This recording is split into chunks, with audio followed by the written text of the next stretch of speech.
ujian hari terakhir. Bahagia. Karena tidak ada orang senang diuji. Hatta ujiannya enak. Namanya ujian tetap tidak enak. Kemudian Imam Ahmad ditanya, ya Imam, mata yajidu al-abdu ta'mar raha? Imam, kapan sih pertama kali manusia itu menikmati, ngicipi yang namanya seneng yang mutlak, roha, istirahat yang sempurna? Pertama kapan? Apa Imam Ahmad katakan? Hadirin sekalian, hidup lagi capek-capeknya. Rumus dunia ada 3. Ini disampaikan oleh guru kami, Al-Ustaz Abdullah Al-Hadrami. Saya dengar dari beliau. Dan ngomong begini termasuk amanat ilmu. Harus ngomong, dapat dari siapa, baca di mana, dengar dari siapa. Jangan seakan-akan tok sing paling ngerti, liane tidak ngerti. Tidak boleh. Itu termasuk adab di dalam ilmu, yaitu amanah fi naqlil hadith. Punya sifat amanah ketika memindahkan omongan. Ini omongannya siapa, dapat dari siapa, di majelisnya siapa, harus amanah. Begini, beliau mengatakan rumus dunia ini ada 3 yang tidak mungkin luput. Ibu-ibu, bu, dengerin ya. Rumus dunia ada berapa, Bu? 3. Nomor 1, la salamata minan nas. Nomor 1, tidak mungkin selamat dari gangguan manusia. Wes, gak mungkin. Tidak mungkin Anda selamat dari mana? Gangguan manusia. Dalilnya apa? Ada. Apa Rasulullah bersabda? Alladzi yukhalitun nas wa yasbir ala adahum. Orang kalau kumpul manusia harus sabar ketika diganggu. Ketika apa? Diganggu. Berarti kalau kumpul manusia pasti diganggu. Anda buka kitab tafsir ditulis oleh Syekh Ali As-Sabuni rahimahullah. Judul kitabnya Safwatut Tafasir. Ketika menjelaskan ayat Al-Quran, laqad khalaqnal insana fi kabad. Kabad itu apa? Susah payah. Allah firmankan, sungguh manusia tercipta dalam keadaan susah payah. Anda kira orang kaya bahagia? Belum tentu. Anda kira orang miskin sengsara? Belum tentu. Anda kira anak kecil kepingin dewasa, setelah dewasa seneng, pengen balik kecil? Iya Anda? Itulah laqad khalaqnal insana fi kabad. Semuanya ini Pak, semua orang hidup lagi capek-capeknya. Maka Rasulullah itu ketika dengar adzan nyuruh ketika masuk waktu sholat ngomong sama Bilal, ya Bilal, amal ana lil adzan. Bukankah telah masuk waktu adzan? Kalau sudah, Rasul bilang apa? Arihna biha, bikin kita istirahat Bilal. Nabi loh ini, Nabi. Panjenengan siapa? Pengguni Nabi. Nabi siapa? Nah, maka dikatakan laqad khalaqnal insana fi kabad. Manusia tercipta dalam keadaan capek, susah payah. Ceritanya begini, Syekh Ali As-Sabuni. Anda buka tafsir Safwatut Tafasir pada surah Al-Balad. Ada seorang perempuan kabur dari rumah suaminya karena suaminya jahat, gampang mukul, teriak, jamba. Wes, tidak ada sifat suami yang baik, tidak punya dia. Disakitin sama suami. Dia mikir, ini sudah nampaknya tidak bisa lagi ditoleransi. Sampai terlalu capek hatinya, lelah hayati, kata orang Tulungagung. Sudah capek, tidak kuat dia. Dia ngerti kabur dari rumah suami itu dosa besar, ngerti dia. Tapi tidak kabur, tidak kuat, pergi dia. Sebelum suaminya pulang kerja, di tengah perjalanan menuju rumah orang tuanya, dengar azan maghrib. Berhenti itu perempuan. Lihat perempuan zaman dulu kabur dari rumah suami, saya ngerti azan. Sekarang dia omai bojone gak ngerti azan. Lah nemen ini, padahal hidup gak capek-capek banget padahal. Apa yang terjadi? Ketika dia sholat, dengar imam, apa yang dibaca oleh imam? Surat Al-Balad tadi. Yang dibaca apa? Surat Al-Balad tadi. Setelah dibaca sampai pada ayat laqad khalaqnal insana fi kabad. Manusia Allah ciptakan dalam keadaan susah payah. Perempuan itu mikir, susah ya, memang normalnya manusia tercipta dalam keadaan susah. Di rumah suami susah, kabur minggat ke rumah orang tua bakal tetap susah, cuma susahnya dalam bentuk yang berbeda. Perempuan mikir, kalau susah di rumah suami dapat pahala karena saya sabar menghadapi kezolimannya, saya ikhlas dapat pahala, tapi susah di rumah orang tua saya dosa ninggalin suami. Apa yang terjadi? Nggak jadi kabur Pak, pulang dia. Karena apa? Ngerti la salamata minan nas, tidak mungkin selamat dari gangguan manusia. Rumus kedua, antum jangan lihat jam terus, anak kayak buru-buru. Makanya yang kedua, ini antum tahu enggak, saya seperti ujian skripsi di depan dosen, harus menyampaikan tes, nanti ditambahi pertanyaan dari dosen, kalau enggak bisa jawab di sini. Rumus kedua, la rahata fid dunia, tidak ada kenyamanan mutlak di dunia, enggak ada. Orang kalau kepingin seneng di dunia, capek dulu, habis seneng capek lagi. Iya apa enggak? Pengen makan, kerja, dapat duit, beli makan. Setelah selesai makan, orang Indonesia Pak, mari mangan gak seger, lemes. Kerja gak keringetan, mangan keringetan. Indonesia banget. Iya enggak? Nah, jujur, iya apa enggak? Wes, habis dari satenya Pak Nyoto, muangan sate 20. Kalau orang luar negeri makan semangat, jadi kerja, jadi tenaga. Kita ketambahan nyete. Nyete. Tambah habis mau makan capek, ketika makan enak, setelah makan balik capek. Mohon maaf sekali, saya enggak ngomong jorok, anti pengajian kami ngomong jorok anti, tapi ini ilmu. Pengen hubungan suami istri, nikah, enggak ada sembarangan. Oh pengen, narik lebu kamar, enggak boleh. Ketemu istri, hubungan, seneng. Setelah selesai, wong lanang capek lagi. Maka dikatakan di dalam rumus ini, la rahata fid dunia, tidak ada kenikmatan mutlak di dunia. Ada dalilnya? Ada. Anda lihat, wala nabluwannakum bisyai'in minal khawfi wal ju'i wa naqsin minal amwali wal anfusi wal thamarat wa basyiris sabirin. Selama Anda di dunia pasti diuji. Nun sewu, namanya ujian, enak apa enggak? Enggak ada. Waktu kita sekolah dulu, besok ujian, ngeluh. Ujian hari terakhir, bahagia, karena enggak ada orang senang diuji. Hatta ujiannya enak, namanya ujian tetap enggak enak. Kemudian Imam Ahmad ditanya, ya Imam, mata yajidu al-abdu ta'mar raha? Imam, kapan sih pertama kali manusia itu menikmati, ngicipi yang namanya seneng yang mutlak, roha, istirahat yang sempurna? Pertama kapan? Apa Imam Ahmad katakan? Inda tata'u ihda qadamaihi fil jannah, ketika satu kakinya dia itu sudah masuk di surga, itu baru enak. Kalau di dunia tidak ada Pak, tidak ada nikmat utama, nikmat maksimal, nikmat secara sempurna, tidak ada, mesti ono gak enake. Itu rumus kedua. Nomor satu, tidak mungkin selamat dari keburukan manusia. Nomor dua, tidak ada kenikmatan mutlak di dunia. Namanya dunia kudu siap diuji. Nomor tiga, la salamata minal maut, tidak ada satu orang pun yang bisa selamat dari kematian. Wis, wong melarat mati, wong sugih jangan Pak, eman-eman lek sugih.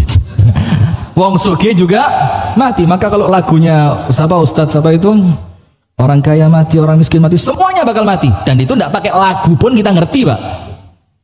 Sampai panjenengan tahu salah seorang sahabat Nabi masuk Islamnya cuma 3 tahun, masuk umur 30, meninggal umur 33.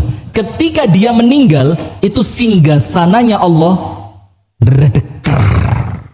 Siapa orangnya? Ini kasih hadiah, yang bisa jawab dapat hadiah. Iya, yang bisa jawab dapat hadiah sekarang. Ya, monggo. Sahabat Nabi yang masuk Nabi, Islamnya cuma 3 tahun, yang masuk Islam cuma 3 tahun, ketika meninggal singgasananya Allah bergetar, arsy-nya Allah bergetar. Monggo. Angkat tangan. Oh, angkat tangan dulu. Angkat tangan dulu. Angkat tangan dulu. Okay. Kurang tepat. Kurang tepat. kurang tepat. La haula wala quwwata. Ini salah tempat pengajian kayaknya kita ini. Diurut kabeh Pak, nanti ketemu. Diurut kabeh ya. Silakan. Abu Hurairah kurang tepat. Barakallahu fiik. Sa'ad bin Mu'adz. Insyaallah Pak dapat hadiah umroh. Tapi bayar tiket ya. Kasih hadiah nanti ya. Mas siapa nanti? Nanti nganu ya, apa namanya? Hubungi panitia ya. Hubungi panitia. Sip. Mas siapa namanya? Salman Al Farisi. Masyaallah. Sahabat juga ini. Namanya Sa'ad bin Mu'adz. Masuk Islam umur 30 Pak. Meninggal umur 33. Ketika dia meninggal, Rasulullah mengatakan apa? Ini malaikat turun dari langit antri. Jalan turun ke bumi, macet. Bayangin. Bidadari wis ingu-ingu. Saya. Kata yang lain, oh enggak bisa. Saya. Kata yang udah bisa. Saya. Panjenengan kalau meninggal mudah-mudahan gitu, Pak. Amin. Dikira rebutan bidadari. Kemudian ketika Sa'ad bin Mu'adz dimasukkan ke kuburan, Nabi Muhammad bersabda apa? Lau ahadan naja min dhammatil qabr la naja hadzal rajulus salih. Kalau ada satu manusia, satu tok saendonyo, mulai Adam sampai kiamat, kalau ada satu orang yang boleh selamat dari himpitan kubur, maka yang paling pantas orang ini, kata Nabi Muhammad, Sa'ad bin Mu'adz. Tapi kata Rasulullah, tidak ada orang selamat dari kuburan. Kullu nafsin dha'iqatul maut. Maka tiga perkara ini Pak, ini namanya rumus kehidupan. Nah sekarang hidup lagi capek-capeknya. Oh ini beruberan betul ini. Apa obatnya? Supaya gak kakean ngersulo. Alah bojoku koyok ngene, coba biar rapi mbek iko penak. Alah lah kok itu anak model ngene, coba anakku koyok iko penak. Walah kok omahku koyok ngene, coba omahku. Panjenengan tulis nomor 1. Kaya itu di hati, miskin di mana? Di tangan. Jangan nyindir saya panjenengan. Kaya itu semuanya tahu. Laisal ghina an kathratil 'arad. Orang kaya itu bukan yang asetnya banyak. Itu Nabi Muhammad yang dawuh. Walakinnal ghina ghinan nafs. Tapi kaya itu apa? Kaya hati. Siapa dia? Orang yang paling qanaah. Rasulullah bersabda, "Iqna' bima qasamallahu laka takun aghnan nas." Tidak mungkin keliru sabda Nabi. Wala wama yantiqu 'anil hawa in huwa illa wahyun yuha. Rasulullah mengatakan orang paling kaya itu orang yang kaya hati. Siapa mereka? Orang yang mampu qanaah, hati sugih. Melarat di mana? Kantong. Miskin di mana? Satu lagi hadiah yang bisa jawab. Berapa hadiahnya tadi? Hadiahnya tadi ada 4 kayak istri 4 aja. Nggih, 4 ya. Nggih. Ayo, kaya di mana? Coba angkat tangan nun sewu. Kaya di hati. Kalau miskin betul. Murid Pak, orang Kediri Pak. Masya Allah, pantesan pinter. Di mata. Miskin itu di mana? Di mata. Apa dalilnya? Anda buka hadis Rasulullah Sallallahu Alaihi Wasallam ketika Nabi Muhammad mengatakan tentang orang yang bangun pagi mikirnya akhirat. Jadi tangi turu meripati melek tek, bukan nyete. Maksud tangi turu nyete? Bangun tidur langsung mikir akhirat. Bisa ibadah ndak hari ini? Alhamdulillah dikasih kesempatan hidup, bisa tobat, bisa istighfar. Mudah-mudahan hari ini penuh dengan kebaikan. Kalaupun wafat mudah-mudahan husnul. Apa orang yang seperti ini kata Rasulullah, yang bangun tidur mikir akhirat. Wa man kanatil akhiratu hamma. Orang yang akhirat menjadi risau di pikirannya. Nomor 1, jama'allahu alaihi syamlah. Urusannya sama Allah dibikin gampang. Maka kalau urusan ruwet Pak, garap iki gak mari, ngurus iki gak dadi, ngurus iki ruwet, iku ruwet. Jangan-jangan panjenengan salah prioritas. Prioritasnya bukan akhirat tapi dunia. Karena orang kalau prioritasnya akhirat, Rasul yang menjamin jama'allahu alaihi syamlah. Allah jadikan urusannya mudah. Yang kedua, wa ja'ala ghinahu fi qalbihi. Allah masukkan kaya ke dalam hatinya.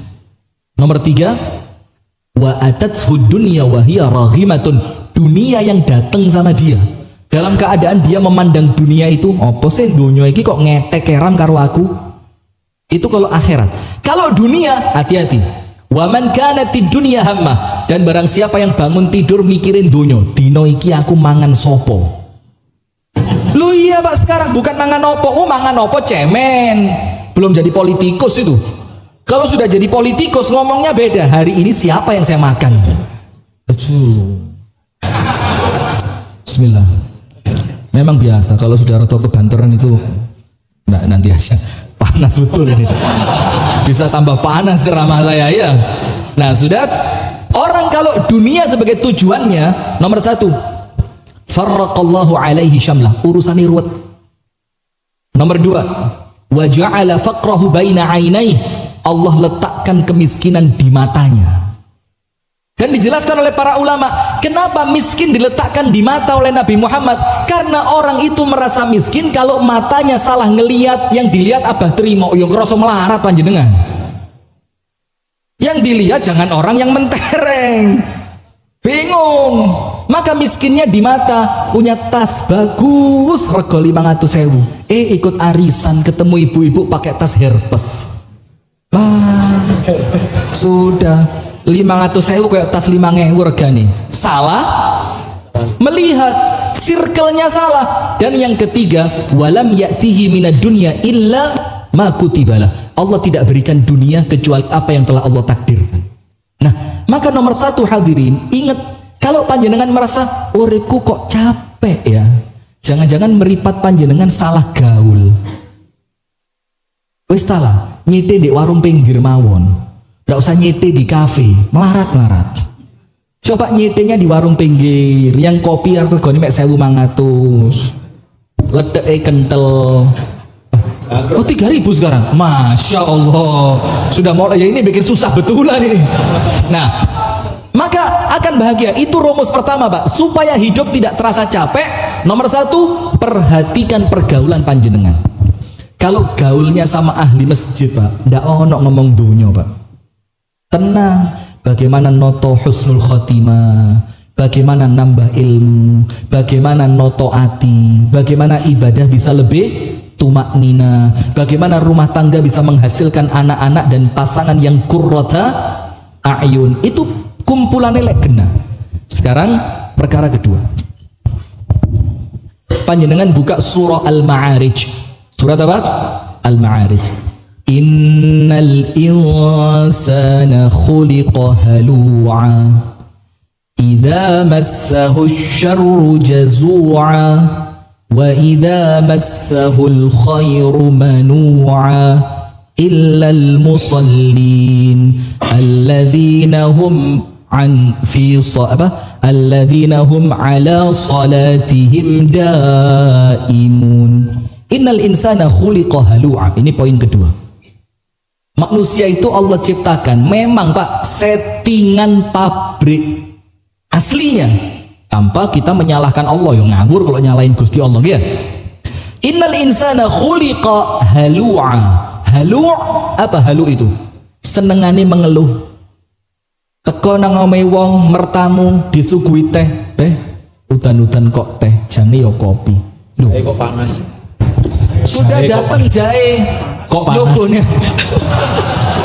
Masa Ustadz disindir, nggak takut kualat? Belum tahu dia. Saya di Kediri Pak, wali Pak, wali murid. Nah sudah, iya ya, dikasih jahe, wes enak, panas. Loh, itu manusiawi. Datang ke rumahnya orang gak disuguhi, bayo gak ro tamu nih kok adoh, wes teko adoh-adoh gak di. Innal jahe panas pisan, nah, kan begitu. Innal insana khuliqa halu'a. Normal, manusia itu diciptakan penuh dengan keluh kesah. Punya istri kurus, bayo yang sing rodok berisi. Kurus, pengen yang berisi. Punya istri yang berisi, kok pengen sing langsing. Loh, musim panas kemarin, kapan le udan? Sekarang udan, udan kayak orang mandek blas. Ini model orang Badui di zaman Nabi Muhammad. Serius ini, panjenengan buka Sahih Bukhari. Nanti ini tugasnya Ustadz Dedi ini. Dalam hadis Sahih Bukhari, Masa paceklik panjang di Madinah. Rasulullah khutbah Jumat, Pak. Khutbah Jumat. Badui datang, nggak melok sholat, nggak Jumatan, datang deng deng deng. Panjenengan kan Nabi, ya. Turun dulu. Turun Nabi Muhammad khutbah. Ini kalau ngadepi orang bodoh begitu, Pak. Karena kalau orang bodoh diadepi dengan keras, udah jadi. Wa idza khatabahumul jahiluna qalu salama. Kalau ketemu orang bodoh, ndak usah sok ilmiah, wis gawe santai mawon. Nabi Muhammad turun. Terus Nabi Muhammad tanya, "Ada apa?" "Ini kalau kering terus unta mati, kurma rusak. Mintain ke Tuhan kamu supaya turun hujan." Rasulullah doa. Doanya belum selesai, hujan turun, baduinya langsung mulih gak melok Jumatan. Coba kalau di Masjid Al-Fatah, ayo, mari jaluk dikei udan saiki ngalih gak sholat. Nah, enggak, dibiarin. Rasulullah khutbah, hujan kan? Jumat depan datang lagi, Muhammad, udan ya udan, tapi ya gak mandek belas kayak ini ya keliru. Ini kalau ndak berhenti, unta mati, kurma ya rusak. Terus maunya apa? Yo berhentilah. Rasulullah doa lagi, hujannya berhenti. Nah, yo itu manusia, Pak. Khuliqa halu'a, senengane keluh kesah. Idza massahu syarru jazua. Kalau kena kesulitan, rame. Ya apa sih presiden kok koyo ngene? Wong presiden wis mari ping pindho anak isik maju. Wah. Ini. Astagfirullah, panas. Sudah. Kalau ditimpa kesulitan, rame. Wa idza massahul khairu. Tapi kalau dapat kebaikan, rapet gak netes blas. Apa Allah firmankan? Illal musallin, kecuali orang yang istiqomah salat. Alladzina hum ala salatihim daimun, yang salatnya ndak pernah berhenti. Dalam artian tanda kurung istiqomah. Berarti kalau panjenengan mikir hidup lagi capek-capeknya, mungkin salatnya kurang baik. Iya apa enggak? Nggak mungkin keliru. Mau panjenengan mau nyalain Quran, otomatis kafir. Nggak bisa. Illal musallin, kecuali orang yang sholat. Sampai guru kami Ustadz Sufyan Nur Al-Makki Al-Marbu Al-Banjari itu mengatakan di depan kami, kalau sholat saja tidak bisa menyelesaikan masalah duniamu, jangan berharap sholat akan menyelesaikan masalah akhiratmu. Jadi kalau dunia yang remeh tidak selesai dengan sholat, apalagi akhirat, sholatmu tidak baik. Poin kedua. Poin ketiga, Allah berfirman dalam surah At-Talaq. Dalam surat apa? At-Talaq. Wa man yattaqillaha yaj'al lahu makhraja wa yarzuqhu min haitsu la yahtasib. Ayat. Allah lanjutkan. Wa man yattaqillaha yaj'al lahu min amrihi yusra. Apa yusra itu? Mudah. Orang yang bertakwa kepada Allah, yaj'al lahu makhraja. Orang capek itu, Pak, karena banyak masalah, ndak ketemu jalan keluar. Rono mentok, rene mentok, rono ketatap, rene ketatap. Dan panjenengan bersyukur, Pak. Saya punya teman satu dan beliau senang kalau diceritain. Mudah-mudahan jadi pelajaran buat orang lain. Salah satu produk apa? Judi produk. Ini orang kelotok dadu. Nah, gitu kan? Ini orang sampai dikatakan oleh teman-temannya main gak tahu kalah. Ya bukan jin, mesti jin. Ya enggak juga, Pak. Kalau pakai jin bisa begitu, dukun sugih kabeh. Masalahnya kan dukun melarat-melarat. Iya apa enggak? Pinten, Pak? Seikhlasnya. Seikhlasnya kayak iya ae. Pinten, Pak? Terserah. Yang penting cukup buat beli Alphard. Lu gak terserah iku. Panjenengan kersa dahar nopo? Wah, nopo mawon sing penting sate kambing. Lu ya apa? Lu kok nopo mawon tapi yang penting enggak bisa ini. Nah, sudah. Maka orang yang bertakwa itu Allah akan beri jalan keluar. Kalau setiap ada masalah jalan keluarnya muncul, tidak bingung, Pak. Dan jalan keluar itu Allah minta bukan dari Anda. Allah cuma minta kuat no takwamu. Kuatkan takwamu. Takwa itu apa sih? Wes talah, gak usah ruwet. Apa yang Allah perintah lakukan, apa yang Allah larang tinggalkan. Ya itu takwa. Allah suruh jujur, yang jujur. Allah larang kita berdusta, jangan bohong. Allah minta kita sholat, sholat sing genah. Allah minta kita bayar zakat, zakat. Allah minta kita puasa, puasa. Allah melarang kita khianat, jangan khianat. Walaupun barusan ada ibu-ibu yang ngamuk, dibilang kayak orde baru. Wih, ini baru berkuasa sebentar ngalah-ngalahin orde baru. Siapa itu? Saya juga tidak tahu. Boleh aman. Hati masalah ini ya. Mumpung sebelahnya polisi. Ada apa-apa kan enak. Dekengannya kuat. Nah sudah. Maka setiap ada masalah, Allah tidak minta Anda menyelesaikan. Allah minta ketika muncul masalah, muter di sini. Oh berarti waktunya memperbaiki takwa. Jangan bingung masalahnya, karena masalah itu muncul bukan karena Allah tidak baik. Allah itu maha baik. Masalah itu muncul untuk kembali jewit panjenengan tek. Takwamu api ono. Takwanya diapi, jalan keluar Allah sediakan. Wa yarzuqhu min haitsu la yahtasib. Dan Allah kasih rezeki dari tempat yang tidak pernah dia sangka dan dia duga. Kaget. Kok iso? Saya tidak bayangin dapat sebegini. Kok dapat begini? Loh, saya tidak bayangin ini tanah bisa laku. Wong mojok kok laku? Loh, saya tidak bayangin di tempat ini sumur bisa keluar air. Kok pas dibor airnya keluar? Takwa. Dan yang terakhir Allah katakan, wa yaj'al lahu min amrihi yusra. Orang kalau takwa urusannya gampang. Nomor satu, jangan salah gaul. Karena miskin itu di mata. Kesel. Pak terima lu penak. Gak lapo-lapo duit akeh. Lah panjenengan kumpul Pak terima. Coba kumpul yang tukang di pinggir jalan yang bagian ngetok aspal. Itu Pak ngredeki sampai pulang gak hilang. Itu mesinnya mandek itu. Tahu kan yang di pinggir jalan yang ngedok aspal itu. Sama kayak orang naik bajai di Jakarta. Itu bajainya sudah pergi Pak, suaranya wis hilang, itu kuping sik kerungu. Nah sama. Nomor dua, ingat surat Al-Ma'arij, semuanya keluh kesah kecuali orang yang sholat. Nomor tiga, takwa. Penutup pas ini 7.3. Yo pas penutup. Man yassara ala mu'sirin yassarallahu lahu fid dunya wal akhirah. Hadisnya sahih riwayat Bukhari Muslim.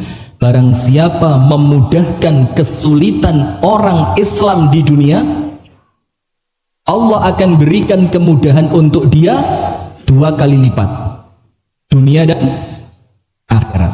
Nah, maka capek ini gara-gara banyak beban, banyak kesulitan, banyak perkara, banyak masalah, banyak cita-cita yang tidak tercapai. Gampang. Cari orang yang hidupnya susah, hilangkan kesusahannya, besok selesai urusan Anda. Sampai dikatakan dalam hadis yang lain, innallaha fi aunil abdi ma damal abdu fi auni akhihi. Allah akan terus memberikan pertolongan, terus loh ini, gak mandek. Allah akan terus berikan pertolongan kepada seorang hamba selama seorang hamba itu menolong siapa? Saudaranya. Memudahkan orang Islam, Anda oleh Allah dimudahkan. Nabi Musa tahu? Tahu? Orang mana? Lunggu, saya tanya serius sih. Nabi Musa tahu? Lari dari mana pindah ke mana? Dari Mesir pindah ke Madian, iya enggak? Sampai Madian dikejar-kejar sama Fir'aun, habis bunuh orang tanpa sengaja. Fir'aun bilang tidak ada hukuman paling pantas untuk dia kecuali dibunuh. Keweden, lari, nggak tahu mau lari kemana. Sudah sampai Madian, perjalanan 7 hari 7 malam. Anda buka tafsir Ibnu Katsir, sampai dikatakan apa? Ini lehernya Nabi Musa hijau. Kenapa lehernya hijau? Yang dimakan apa? Rerumputan. Saking hiperbolanya dibilang lehernya apa? Hijau. Sampai Madian, cari sumber air, minum dulu. Tapi masih lapar ini, saya luwe. Nggak tahu mau sembunyi di rumahnya siapa, nggak kenal siapapun, minta pertolongannya sama siapa, nggak tahu. Tapi dia ngerti satu rumus, nolong hamba Allah pasti ditolong sama Allah. Ketemu Pak, 2 orang perempuan. Laki-laki banyak ngasih makan kambing, ngasih minum kambing. 2 orang perempuan ini tazudan. Apa tazudan? Fawajada fiha imra'atani tazudan. Nabi Musa lihat, loh, seharusnya kambingnya dimajuin biar bisa minum. Ini kok malah kambingnya dihalau. Tidak boleh mendekat ke sumber air. Datang Nabi Musa, ma khatbukuma, perempuan, ada apa dengan kalian? Maka kalau mau nolong orang tanya dulu, jangan-jangan salah faham. Nabi Musa tanya, ma khatbukuma, kurang 1 menit. Ada apa kalian berdua ini? Itu perempuan bilang apa?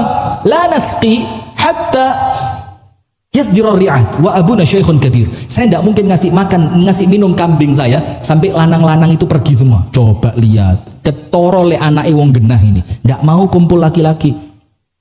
Kalau dia belum pergi saya tidak bisa maju. Lu kenapa pekerjaan laki-laki kamu yang lakukan? Wa abuna syaikhun kabir, karena bapak saya terlalu tua, maka saya yang kerjain. Nabi Musa bilang, tenang. Ah, ini tulus, ini tidak pakai modus. Kalau modus, nomor HP berapa? Hah? Ada WA-nya enggak? Ini foto profilnya ya, alah modus. Kalau tulus Pak, seperti Nabi Musa, enggak pakai tanya, kamu anaknya orang kaya? Enggak. Kira-kira kalau tak tolong kamu bisa enggak nampung saya di rumah kamu? Enggak. Dia ngerti, nolong hamba Allah ditolong sama Allah. Sebelum minta tolong sama Allah, pantes-pantes sih nolong hamba Allah. Apa yang terjadi? Sudah, mundur, saya yang majuin. Maju. Masih minum itu kambing, sumurnya sudah ditutup, batu besar yang dalam tafsir Ibnu Katsir itu batu tidak mungkin diangkat kecuali oleh 7-10 orang laki-laki. Nabi Musa dewean. Anda cek sejarahnya Nabi Musa, kuat. Sampai mukul tidak sengaja itu loh Pak, yang dipukul gak sengaja, kita wis mau ngotot ini gak kerasa blas musuhnya. Nah sudah diangkat, cek kambing, deketin, semuanya minum, pulang perempuan tadi. Bapaknya kaget, namanya Syuaib. Kok cepet? Bilang, iya ada laki-laki baik, ngasih bantuan sama kami, ngasih minum sama kambing-kambing kami. Bapaknya bilang, mana dia? Beliau di sana, wong laki saya perempuan. Bapaknya bilang, panggil, kita mau terima kasih. Nabi Musanya balik ke bawah pohon, nggak ngeributi perempuan tadi. Masuk mari ditolong menengahi. Nah ada apa kayak gitu? Balik bawah pohon, terus apa? Rabbi inni bima anzalta ilayya min khairin faqir. Ya Allah, saya butuh kebaikanmu ya Allah. Doanya tetap sama Allah. Perempuannya balik, bilang apa? Bapakmu manggil saya. Bapakku manggil kamu. Bapakku manggil kamu. Kenapa? Mau terima kasih, dipanggil. Sampai rumahnya Syuaib, anaknya bisik-bisik, ya abatistajirhu fa inna khaira man istajartal qawiyul amin. Jokowi Ma'ruf amin, qawiyul amin. Pak, ambil ini orang jadi pegawaimu Pak, cocok jadi komisaris. Pak, ambil jadi pegawaimu Pak, kata anak perempuannya.